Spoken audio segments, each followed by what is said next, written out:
തലസ്ഥാനമായ മസ്കറ്റിലെ താമസക്കാർക്കും സന്ദർശകർക്കും വേണ്ടിയാണ് ഒമാനിലെ ദേശീയ ഗതാഗത അതോറിറ്റിയായ മുവസലാത്ത് 4 ദിവസത്തെ സൗജന്യ ഇലക്ട്രിക് ബസ് യാത്ര ഒരുക്കിയത്. ജൂലൈ 10 മുതൽ 13 വരെ എല്ലാ ദിവസവും ഉച്ചയ്ക്ക് 2:30 മുതൽ രാത്രി 10 വരെയായിരുന്നു യാത്ര. റൂവി, മത്ര, മസ്കറ്റ് റൂട്ടിലൂടെയുള്ള യാത്ര സഞ്ചാരികൾ ശരിക്കും ആസ്വദിച്ചു.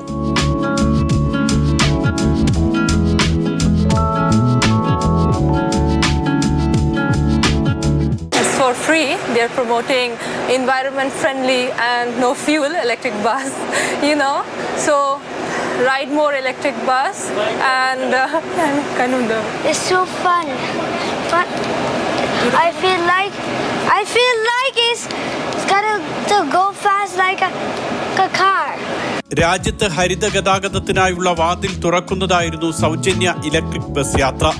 പരിസ്ഥിതി സൗഹൃദ യാത്രകളെക്കുറിച്ചും ഊർജ്ജ സംരക്ഷണത്തെക്കുറിച്ചും ബോധവൽക്കരിക്കാനാണ് സൗജന്യ യാത്ര ഒരുക്കിയത്.